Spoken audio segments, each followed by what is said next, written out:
r/NoSleep. Posted by u/decorativegentleman. There was a darkness in the diving well, and it followed me out. I'm terrified of pools. And for good reason. Nothing happened to me in particular, but people around me is a different story. I'll just start at the first death and work forward from there. There was a community pool, not 3 streets down from my parents' old house. I remember it as a sort of suburban oasis where, on most summer days, you'd find the entirety of the neighborhood splashing or sunning or swimming. You could buy corn dogs for $1 a piece and a fistful of red vines for $1 more, and there was a high dive with a perpetual queue of nervous kids and showboating teens. The high dive is what made the pool special, exciting really. A place for kids to experience that momentary exhilaration that they couldn't find among the lap-swimming adults of the Holiday Inn or the YMCA. I had decided in the summer I turned 9 that I would finally join the excitement. "You gonna jump this time, Rusty?" my friend, Carrie asked over her shoulder as we waited behind a group of cannonballers and jackknifers. I had worked up the courage the summer before to climb the 12-foot ladder, but chickened out as I stood looking over the edge. The climb back down the ladder had been difficult. The walk back to my mom's towel-laden chairs had been worse. Not this year. I was ready. "Yeah, Carrie. Just watch from the side and try not to drown in my tidal wave." She giggled as the last of the teens made their ascent. I remember she had smirked down at me halfway through her climb. "Remember, Rusty, be brave and keep walking until you're in the water. Close your eyes if you have to. It's really fun after you get the jitters out." I craned my neck around the ladder tower to watch her, high up, silhouetted by lazy sunlight, gently bobbing on the end of the board. She curled her toes over the edge of the board, then with one bounce, arched into a graceful dive. I heard a kid scream and a lifeguard's whistle trill before my mind registered what I had seen.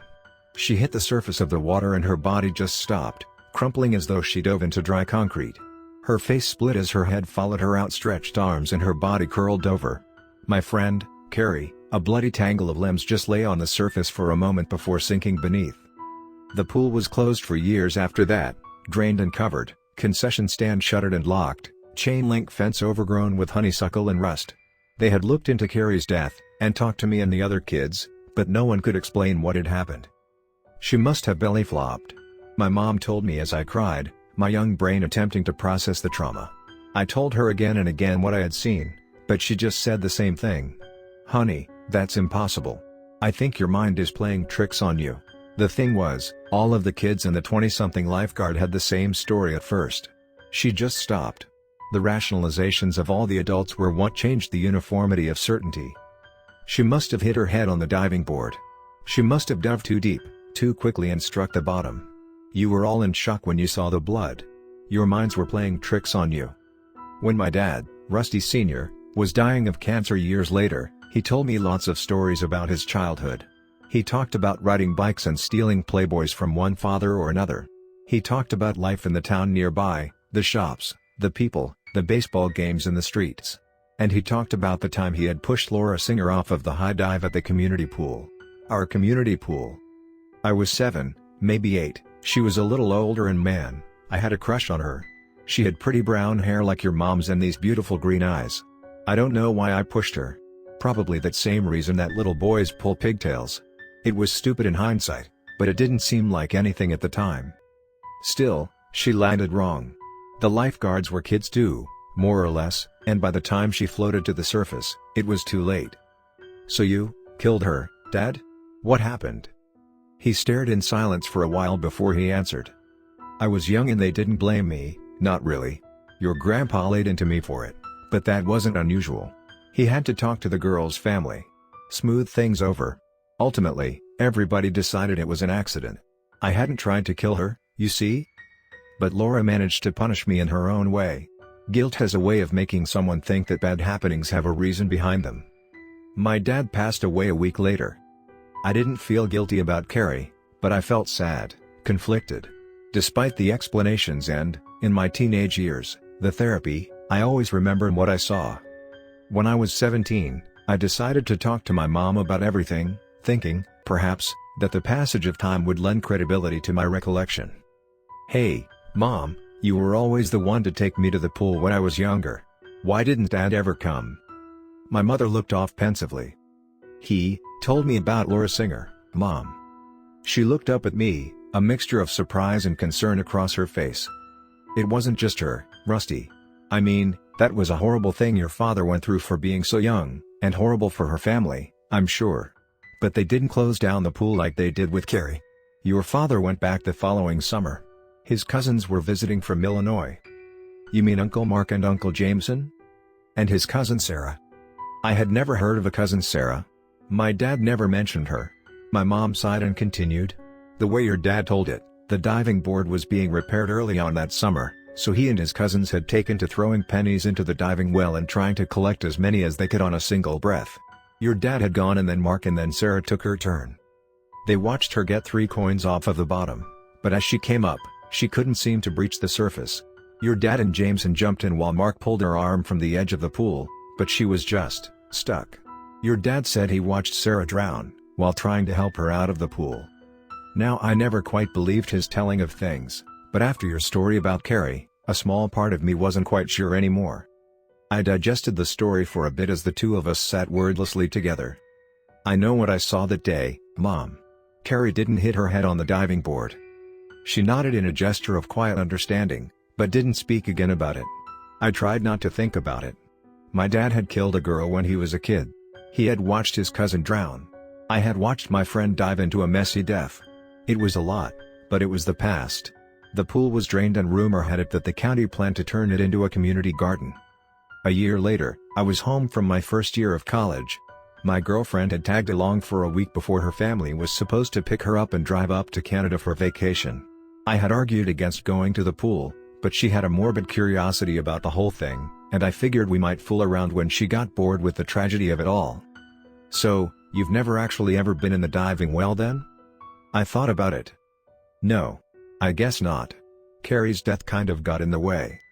She dragged on a joint and passed it to me. I tapped the ash past my dangling legs into the dark void below.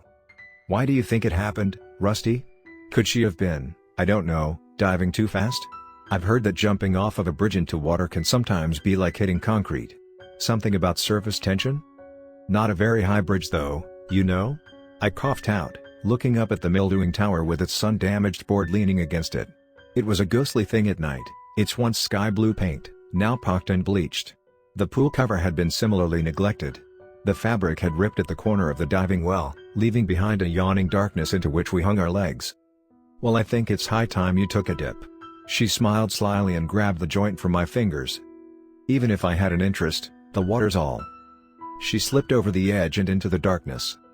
Carmen, I can still see the cherry from the joint. She drew a long breath, illuminating her grinning face in an orange glow and then ducked out of sight beneath the pool cover. Oh, gross. Maybe this was a bad idea. There's so much sludge down. Ah. Fuck. I heard a splash below. You okay? Yeah, I just stepped in a puddle or something. Hang on. The darkness retreated instantly as I heard the gritty shrieks of a lighter wheel. I patted my pocket. Carmen always had a knack for pilfering lighters. I saw the mounds of leafy detritus she must have stepped in, but Carmen was still out of view. I looked around for a saner way down than dropping the 12 feet to the bottom and sliding along the filthy sloping edge of the well, but I didn't see one. Carmen? Rusty, it was a drain, but you've gotta see this. The water kind of looks like hay. Carmen yelped and I heard another splash as the diving well fell into blackness once more. Carmen? No answer, but the sound of erratic movements and wet slaps. Carmen? And gurgling. I slid down the side into the darkness after her. I could hear better from the bottom, but couldn't see a thing. I followed the faint gurgles, patting my hands along the slimy concrete enamel. When my hand touched flesh, I grabbed onto Carmen and pulled, but her head was stuck. I couldn't see. I needed to see, but the sheltered darkness offered no reprieve.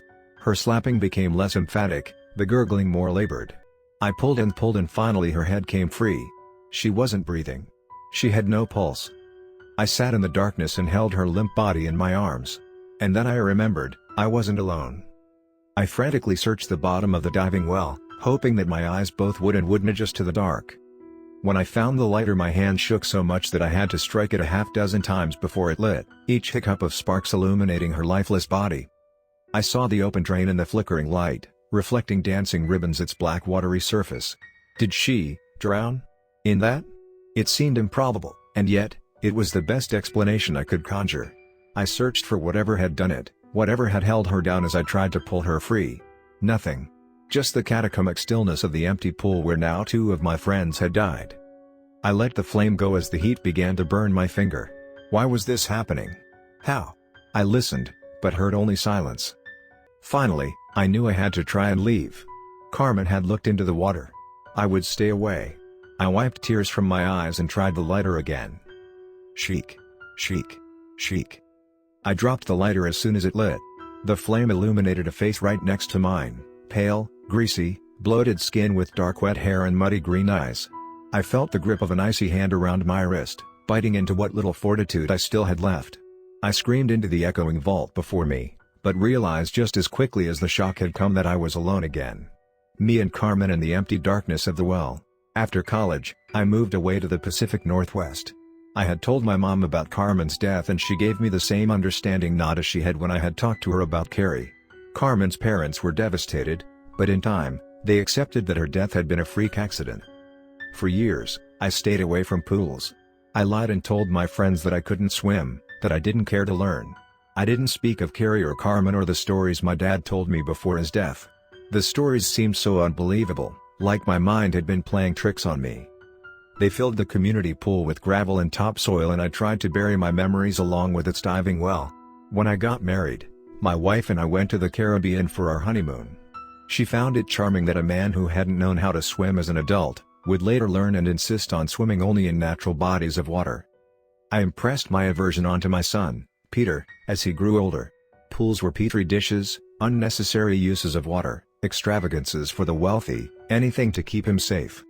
He married a lovely girl, named Rachel, 5 years ago, and 2 years later their daughter, Ivy, was born. I visited with Peter and Rachel for a week to help with my granddaughter.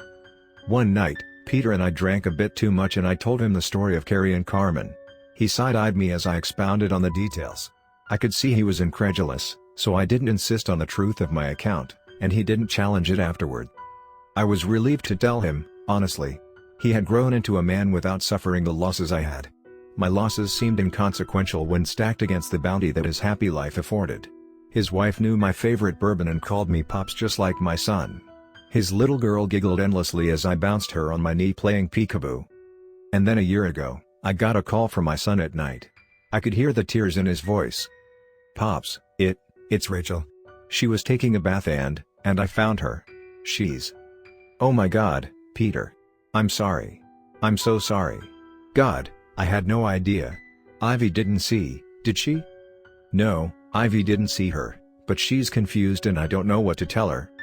Jesus, Pete. Rachel always seemed so happy. Why don't you two stay here, Peter? As long as you need. And don't worry about cleaning up, I'll come by and take care of that. Cleaning up? I assumed there'd be blood. You shouldn't be the one to. Pops, Rachel didn't slit her wrists, she drowned. The memories came back in a flash. Carrie. Carmen. My wife and I always took showers. It wasn't by design, we just weren't bath people.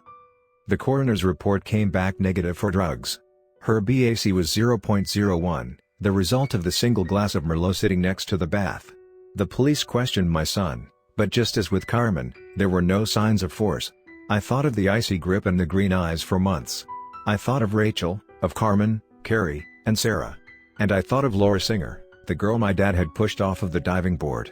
All those years ago, he had said Laura managed to punish me in her own way.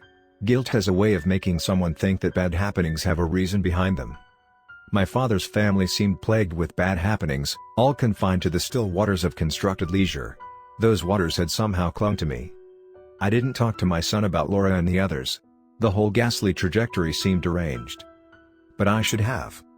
This morning I drove back from a 3-day camping trip in the backwoods. My phone got service half an hour into my drive. 6 missed calls from Peter and a dozen text messages, all from the past hour. I stopped to check the messages at a gas station. The first was a photo of Ivy smiling broadly into the camera. The second said, "First day of swim lessons." There was a high dive in the background of the photo. Sky blue, just like the one at our old community pool. I haven't read the other messages. I can't. But I know exactly what they say.